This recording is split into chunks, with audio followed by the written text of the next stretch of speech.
सभी हिंदी साहित्य प्रेमियों का हिंदी साहित्य की क्लास में आपका हार्दिक स्वागत, अभिनंदन।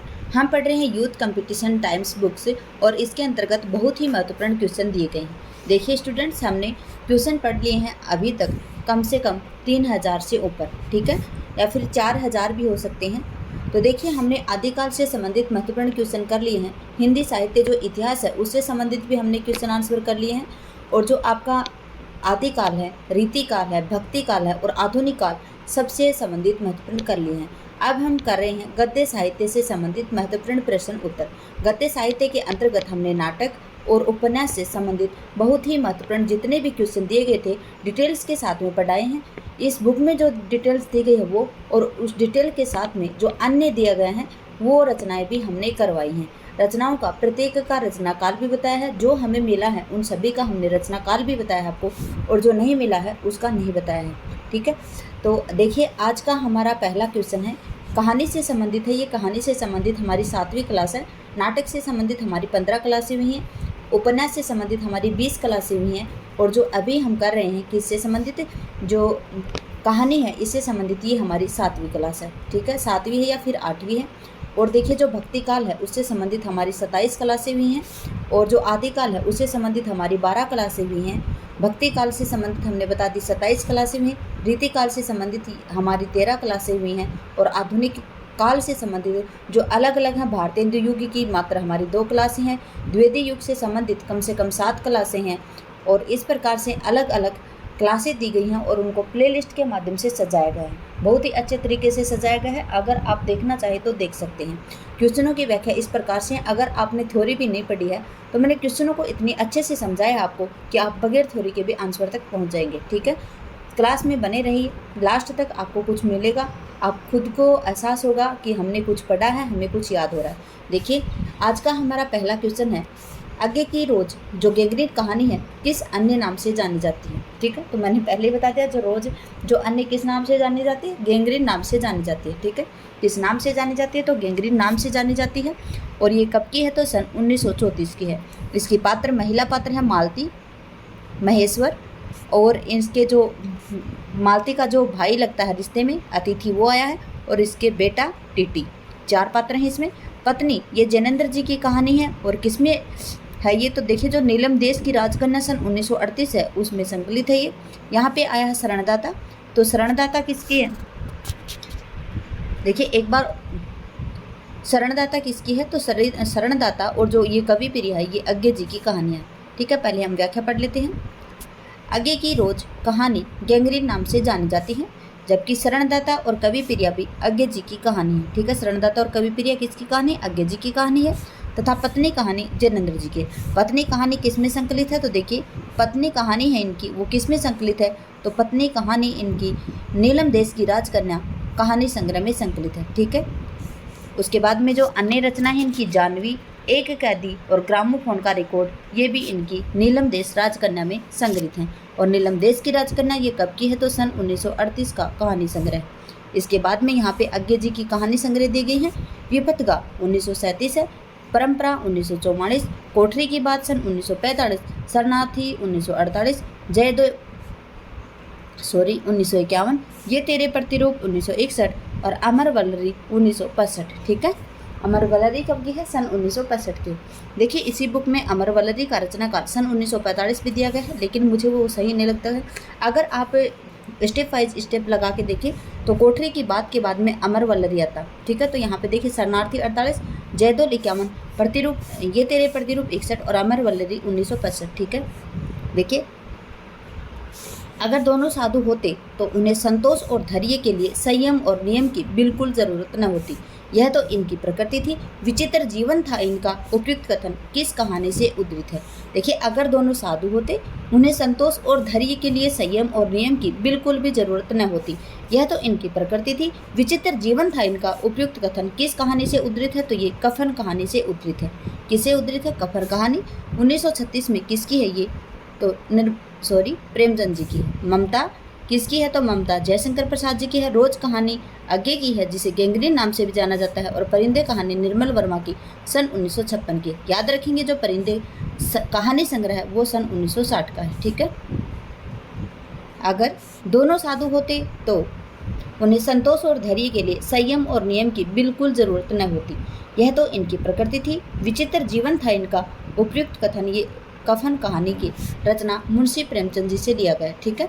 प्रेमचंद जी की प्रसिद्ध अन्य कहानियां हैं। नमक का दरोगा सन 1914 का है, सज्जनता का दंड सन 1916 का है, ईश्वरीय न्याय सन 1917 का है, शतरंज के खिलाड़ी सन 1924 का है, मुक्ति मार्ग सन 1924, अलगोजा 1928, पूस की रात 1930, सदगति ठाकुर का कुआं सन 1932, ईदगाह 1933, नशा 1934 और बड़े भाई साहब सन 1934 की इनकी कहानियां हैं। याद रखेंगे।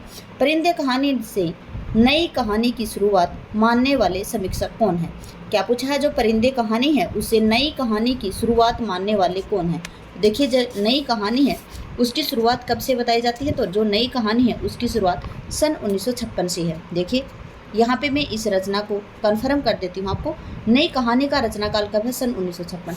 तो परिंदे का रचनाकाल भी क्या होगा? सन 1956 होगा। ठीक है।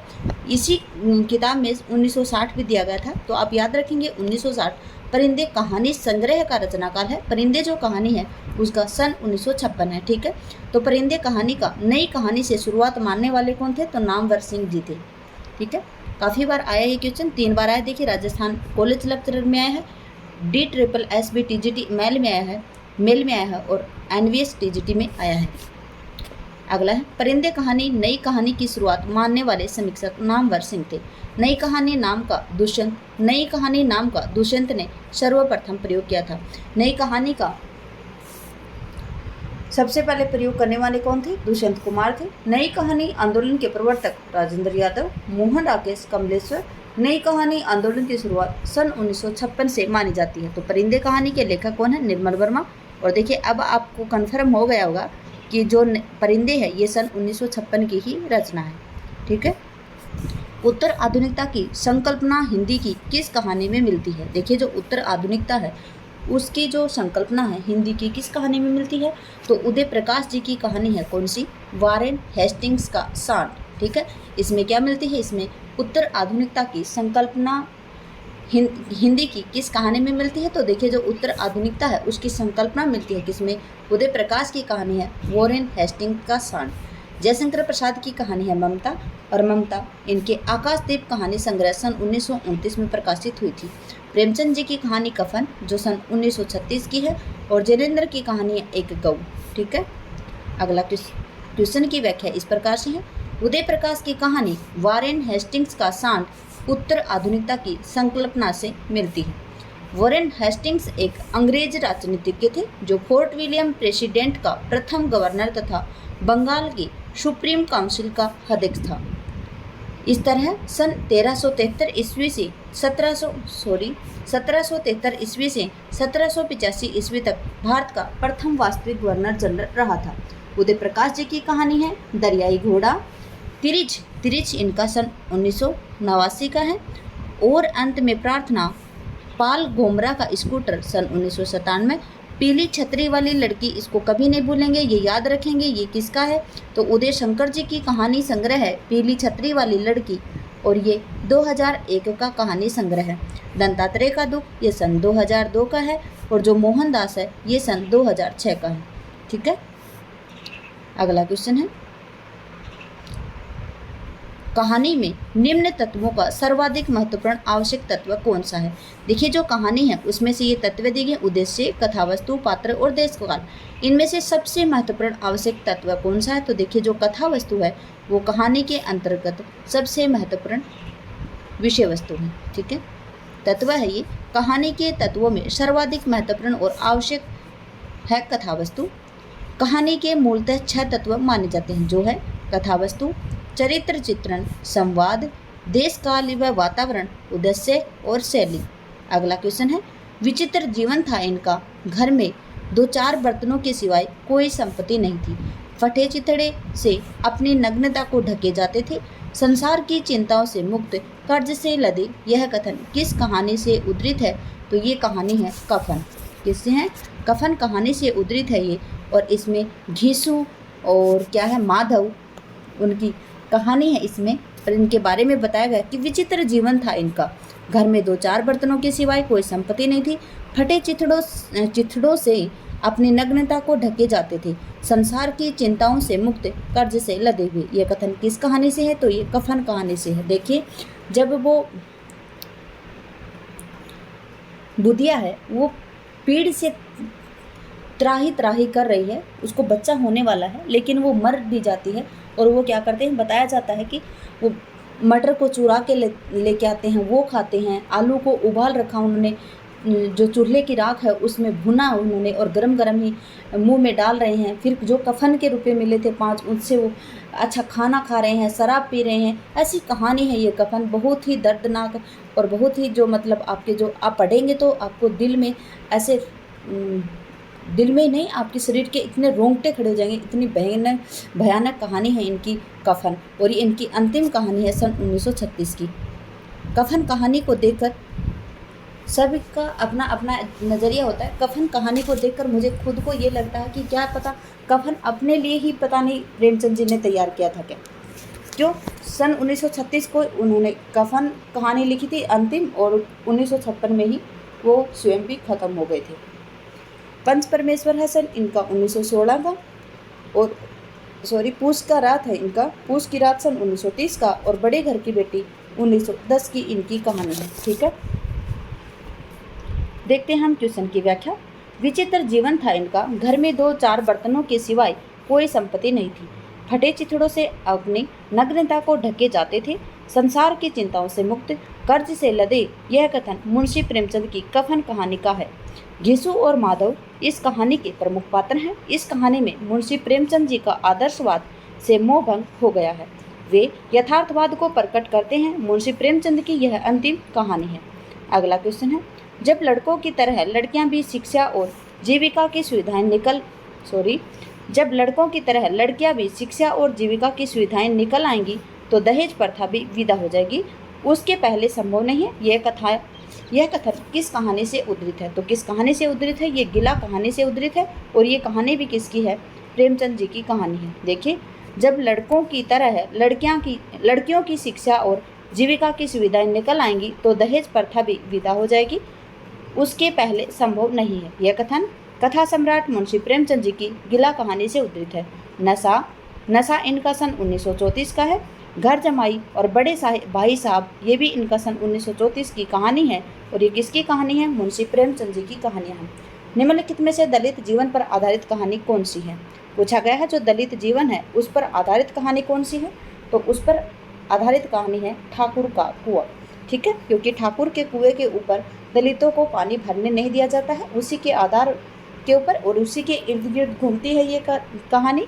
ईदगाह सन 1933 का है और इसमें बाल मनोविज्ञान पर आधारित है ये कि बच्चे का मन कैसा है कि उसको 3 रुपये दिए जाते हैं और वो खर्च नहीं करता है, उसमें भी अपनी दादी अम्मा के लिए वो चिमटा ले आता है। बहुत ही अच्छी कहानी है ये। ईदगाह आपके UGC नेट JRF में भी लगी हुई है और शायद RPSC असिस्टेंट प्रोफेसर में नहीं लगी है ये। ठीक है, घर जमाई है और गुल्ली डंडा है। अगला क्वेश्चन है, देखिए पहले तो देख लेते हैं इसकी व्याख्या। दी गई सभी कहानियाँ कथा सम्राट मुंशी प्रेमचंद जी की हैं। ठाकुर का कुआं दलित जीवन पर आधारित कहानी है। यह दलित जीवन की त्रासदी की अभिव्यक्ति है। त्रासदी यह है कि अछूतों को ठाकुर के कुएं से पानी लेने का अधिकार नहीं है। इनकी कहानी ईदगाह में यह संदेश दिया गया है कि परिस्थितियाँ एक बालक को प्रोढ़ा जैसा सोचने और व्यवहार करने के लिए विवश कर देती हैं। दोनों ही कहानियाँ बहुत अच्छी हैं। अगर किसी कहानी के अंदर तक आपको जाने की जरूरत पड़े तो आप जरूर जाएंगे, क्योंकि भाव भी कहानियों के पूछे जाते हैं। प्रेमचंद युगीन कहानियों की विशेषताएं नहीं है। चरित्र प्रधानता है, कथानक प्रधानता है, वातावरण प्रधानता है और घटना प्रधानता है। तो क्या है इसमें जो प्रेमचंद युगीन कहानियाँ हैं उनकी विशेषता कौन सी नहीं है? तो ये घटना प्रधान कहानी नहीं है। कथानक है, चरित्र और वातावरण पर प्रधानता कहानी है, जबकि घटना पर प्रधान कहानी नहीं है।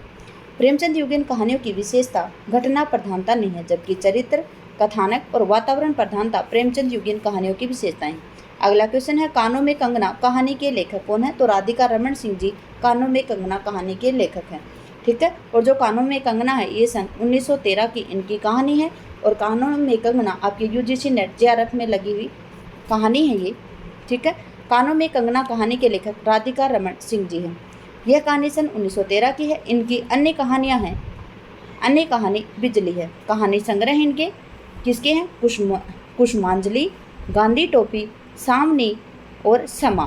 देखिए, कुसुमांजलि, गांधी टोपी, सावनी और समा किसकी कहानी संग्रह है? तो ये राधिका रमण प्रसाद की कहानी संग्रह है। अगला है विश्वंबर नाथ शर्मा की कहानी संग्रह। तो इनकी कहानी संग्रह है गल्प मंदिर। कौन सी है? गल्प मंदिर, कल्लोल, चित्रशाला भाग 1, चित्रशाला भाग 2, प्रेम प्रतिमा, मणिमाला आदि। अगली है चंद्रधर शर्मा गुलेरी की कहानी। देखिए, चंद्रधर शर्मा गुलेरी की कहानी और जयशंकर प्रसाद जी की कहानी संग्रह और प्रेमचंद जी की कहानी आप कभी भी नहीं भूलेंगे। तीनों की कहानियाँ आप याद रखेंगे और जिनेंद्र जी की कहानी भी आप याद रखेंगे। इनके जो कहानी संग्रह ये काफ़ी बार क्वेश्चन में एग्जाम में पूछे जाते हैं। तो देखिए, चंद्रधर शर्मा गुलेरी की कहानी से संबंधित क्वेश्चन आते हैं तो याद रखेंगे। इनका सुखमय जीवन है सन 1911, बुद्धू का कांटा सन 1914 और उसने कहा था सन 1915 की पहली रचना है जो फ्लैशबैक पद्धति में लिखी गई थी। ठीक है, अगला क्वेश्चन है, निम्न में से किसका संबंध ए कहानी से नहीं है? क्या पूछा आपसे कि ए कहानी से संबंध किसका नहीं है? तो किसका नहीं है? निर्मल वर्मा का ए कहानी से संबंध नहीं है। ठीक है, किसका संबंध नहीं है? निर्मल वर्मा का ए कहानी से संबंध नहीं है। तो ए कहानी के प्रवर्तक कौन है? तो गंगा प्रसाद विमल जी हैं। देखिए, पहले व्याख्या देख लेते हैं। व्याख्या में कुछ डिटेल्स होगी तो हम आपको बताएंगे। ए कहानी का संबंध निर्मल वर्मा से नहीं है।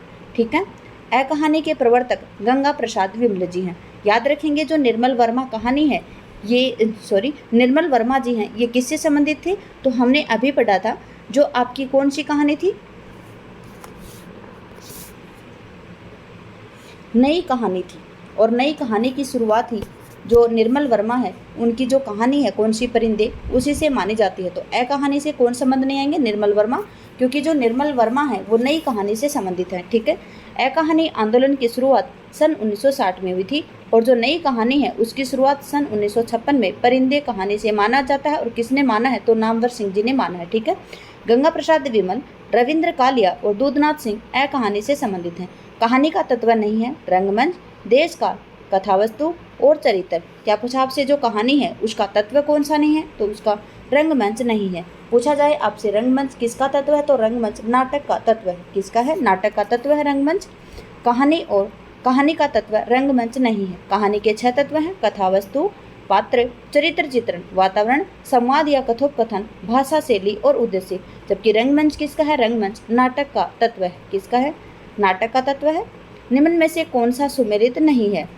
भस्मावृत चिंगारी, यशपाल जी, और एक अदद औरत, ममता कालिया, बंद गली का आखिरी मकान, शेखर जोशी। यही आपकी रचना है, ये गलत है, यही सुमेलित नहीं है, यही आपका आंसर आएगा। क्योंकि जो बंद गली का आखिरी मकान है ये धर्मवीर भारती जी की कहानी। किसकी है? धर्मवीर भारती जी की कहानी है। बंद गली का आखिरी मकान ये कब का है? तो सन 1969 का है। कब का है? सन 1969 की कहानी है ये। करमनासा की हार ये शिव प्रसाद सिंह जी की कहानी कौन सी है? करमनासा की हार। जो भस्मावृत चिंगारी है सन 1946 की है। और जो आपका एक अदद औरत है ये सन 1975 की है। कब की है? सन 1975 की है। बंद गली का आखिरी मकान सन 1969 किसका है? ये शेखर जोशी का सुमेलित नहीं है, ये धर्मवीर भारती जी की कहानी है। धर्मवीर भारती जी की अन्य कहानियां हैं मुर्दों का गांव, स्वर्ग और पृथ्वी, चांद और टूटे हुए लोग, इनकी ये कहानियां हैं। देखिए, याद रखेंगे, जो मुर्दों का टीला है ये सन 1946 का है इनका। उसके बाद में है स्वर्ग और पृथ्वी, ये सन 1949 है। और चांद और टूटे हुए लोग सन 1955 है। ठीक है, अगला है कोसी का घटवार कहानी के लेखक कौन है? कोसी का घटवार जो कहानी है उसके लेखक कौन है? तो शेखर जोशी जी हैं। कौन है? शेखर जोशी जी। जो आपका कोसी का घटवार है ये भी आपके यूजीसी नेट में लगी हुई कहानी है। याद रखेंगे, यूजीसी नेट में आपकी 21 कहानियाँ लगी हुई हैं। कोसी का घटवार कहानी के लेखक शेखर जोशी जी हैं।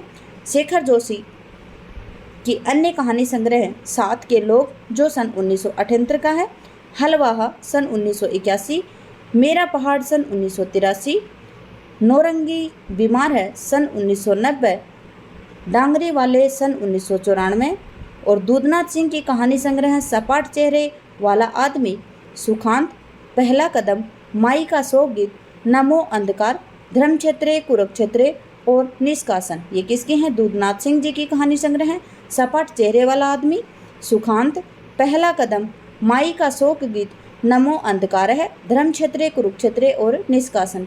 अगला क्वेश्चन है, निम्न में से कौन सी कहानी प्रेमचंद के द्वारा नहीं लिखी गई थी? तो बड़े घर की बेटी सन 1910 का है इनका, पंच परमेश्वर सन 1916 का है और बूढ़ी काकी सन 1920 का है। तो आया है आपका आकाशदीप, ये किसकी है? तो ये जयशंकर प्रसाद जी की है।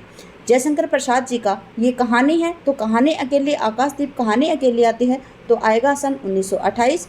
अगर आपसे पूछा जाए कि आकाशदीप कहानी संग्रह तो सब आएगा 1929। ठीक है, याद रखेंगे कहानी है आकाशदीप सन 1928। अगर आकाशदीप कहानी संग्रह पूछा जाए तो सन 1929। वही परिंदे वाली बात यहाँ पे सेट होती है कि परिंदे जो कहानी है उसका रचनाकाल सन 1956 है। अगर आपसे परिंदे का संग्रह पूछा जाए तो सन 1960 है और 1960 के वक्त जो परिंदे कहानी है इसमें 7 कहानियाँ संकलित थी। अगला क्वेश्चन है आकाशदीप, देखिए व्याख्या देख लेते हैं। सबसे पहले आकाशदीप कहानी प्रेमचंद जी के द्वारा लिखित नहीं है। आकाशदीप कहानी सन 1928 प्रेमचंद जी की है। अगर पूछा जाए आप आकाशदीप कहानी संग्रह तो 1929 का है। जयशंकर प्रसाद के द्वारा लिखे गए काव्य संग्रह हैं। छाया इनका 1912 है, प्रतिध्वनि 1926 है और इंद्रजाल सन 1936 और एक और है इनका आंधी सन उनका 1931 है। तब का सन 1931 का है। प्रसाद जी की अन्य कहानियां हैं पत्थर की पुकार, उस पार का योगी, चंदा, देवदासी, ममता, खंडहर की लिपि, खीसू, चूड़ी वाली, विषाती, सालवती इनकी अंतिम रचना है और ग्राम इनकी सन 1911 की प्रथम रचना है। ठीक है, याद रखेंगे, मेरे बोलने के ऊपर ध्यान देंगे। मुझसे यहाँ पे लिखा नहीं जा रहा है, लिखने के लिए बहुत ज़्यादा चाहिए, लेकिन मैं इस वीडियो को जो फ़ोन में बना रही हूँ तो इसमें नहीं लिखा जा रहा है। ठीक है, खंडहर की लिपि, सालवती इनकी अंतिम रचना है और ग्राम इनकी प्रथम रचना है। मधुआ, नूरी, पुरस्कार, गुंडा, छोटा जादूगर पुरस्कार और जो ममता कहानियाँ हैं ये आपकी आरपीएससी असिस्टेंट प्रोफेसर में लगी हुई कहानियाँ हैं। ठीक है, निम्न में से कौन सा सुमेलित नहीं है? विफतगा, जैनेन्द्र की आहुति, इलाचंद्र जोशी, करमनासा की हार, शिव प्रसाद सिंह और भस्मावृत चिंगारी यशपाल जी की। तो देखिए जो कौन सी रचना है जो सही नहीं है, सुमेलित नहीं है, तो विफतगा जैनेन्द्र जी की नहीं है। तो आपसे पूछा जाए कि विफतगा किसकी है तो विफतगा ये आज्ञे जी की कहानी है। कब की है?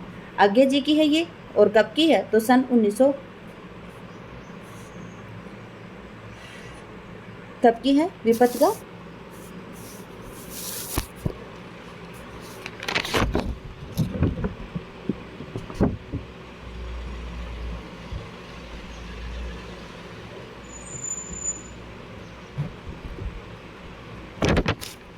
विफतगा है सन 1937 की। ठीक है,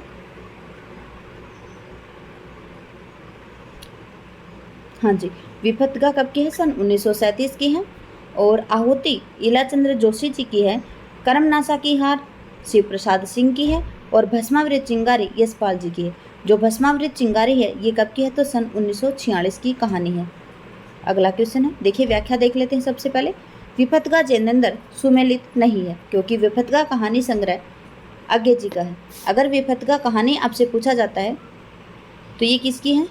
हाँ जी, आज्ञे की आएगी, ये सन 1937 की। ठीक है, परंपरा है सन 1944, कोठरी की बात है सन 1934, शरणार्थी है 1948 और उसके बाद में जयदोल सन 1951, ये तेरे प्रतिरूप 1961, अमरवल्लरी सन 1965 में। ठीक है, आरंभिक हिंदी कहानी प्लेग की चुड़ैल के लेखक कौन है? क्या पूछा है? जो आरंभिक हिंदी की कहानी है प्लेग की चुड़ैल, इसके लेखक कौन है? तो जो प्लेग की चुड़ैल है ये कब की रचना है? तो सन 1903 की रचना है। कब की है? सन 1903 की रचना है प्लेग की चुड़ैल और 1903 ही है। 11 वर्ष का समय ये है आचार्य रामचंद्र शुक्ल जी की।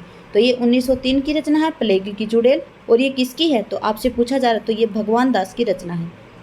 अगली देख लेते हैं व्याख्या। व्याख्या में हम क्वेश्चन आपको और बता देंगे।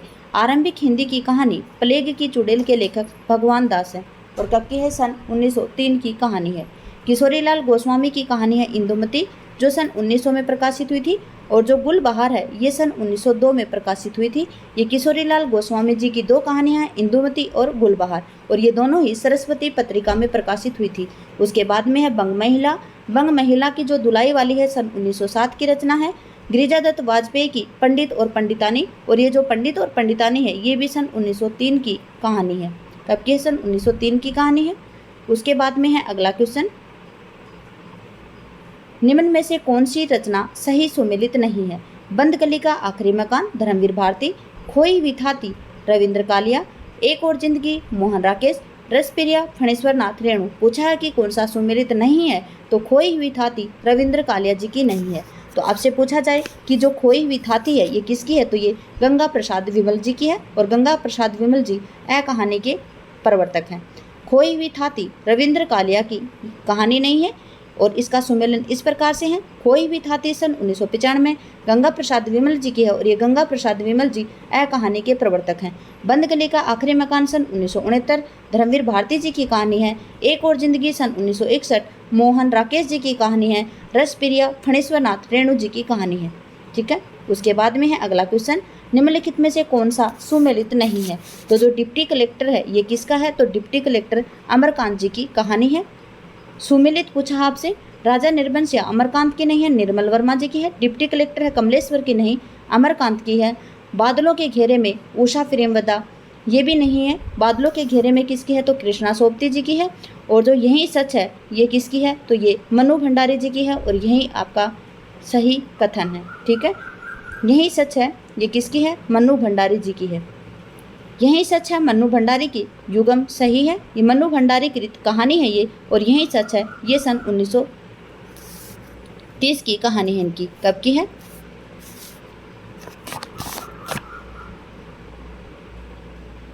हाँ जी।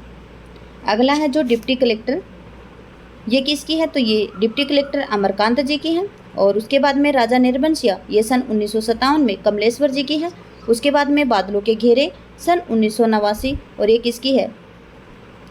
कृष्णा सोबती जी की है। ठीक है। अगला है आज का अंतिम क्वेश्चन, निम्नलिखित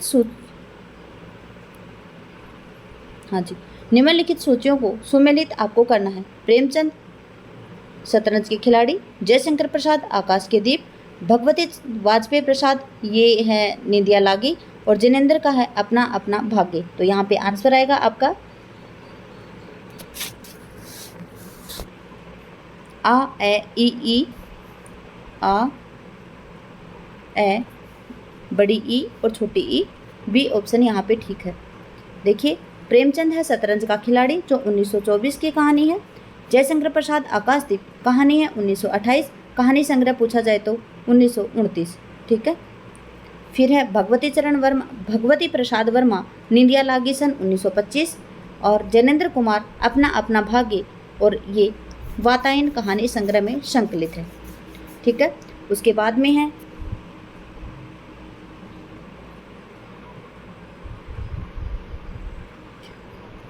जयशंकर प्रसाद की प्रसिद्ध कहानी है आकाशदीप।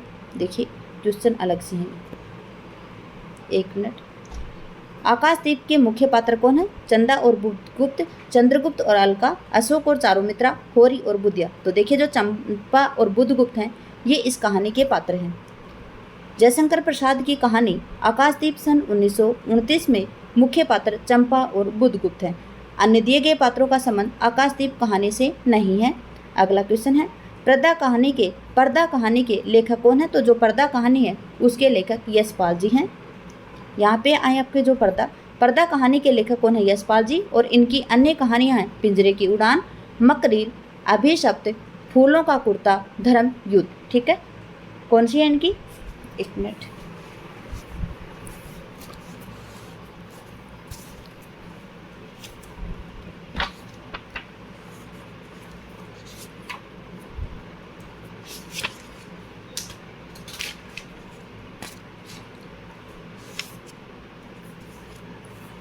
देखिए जो इनकी पिंजरे की उड़ान है ये सन 1939 की है। फिर उसके बाद में है मकरील,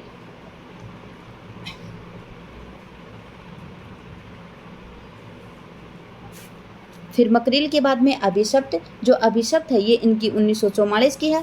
फिर फूलों का कुर्ता 1949 की है और धर्म युद्ध इनकी है 1950 की। ये कहानियाँ किसकी हैं? तो ये यशपाल जी की कहानियाँ हैं। यशपाल जी की कहानियाँ हैं पिंजरे की उड़ान 1939 और अभिशप्त 1944, मकरील, फूलों का कुर्ता 1949, धर्मयुद्ध 1950। उसके बाद में है मोहन राकेश की कहानी, तो मलबे का मालिक सन 1956 की है। ठीक है, मलबे का मालिक कब की है? सन 1956। इस इंसान के खंडहर सन 1950 और जानवर ये सन 1958 की कहानी है। उसके बाद में है कमलेश्वर जी की कहानी, राजा निर्बंशिया सन 1957। बयान इनका बयान है मांस का दरिंदा है और कस्बे का आदमी। अगले कहानी है राजेंद्र यादव जी की कहानी है जहां लक्ष्मी कैद है सन 1957। अभिमन्यु सन 1959 और अभिमन्यु की आत्महत्या 1959। देवताओं की मूर्तियां सन 1952। अपने पार क्या है? अपने पार सन 1968। छोटे छोटे ताजमहल सन 1962 की कहानी है। ठीक है, राजेंद्र यादव की कहानी याद रखेंगे जहां लक्ष्मी कैद है सन 1952। अभिमन्यु की आत्महत्या 1959। देवताओं की मूर्तियां 1952। अपने पार 1958 और छोटे छोटे ताजमहल ये सन 1962 की कहानियां हैं और अपने पार सन 1968 की इनकी कहानी है। सोमा बुआ किस कहानी की मुख्य पात्र है? जो सोमा बुआ है ये किस कहानी की पात्र है? तो ये अकेली कहानी की पात्र है।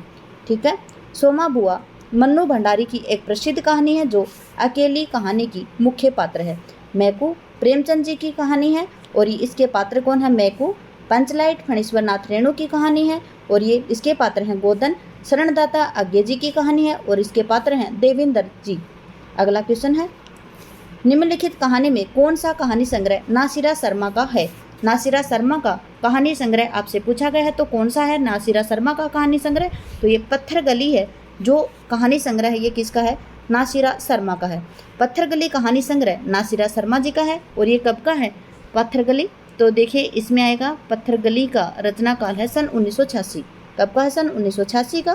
कहानी संग्रह किसका? नासिरा शर्मा का।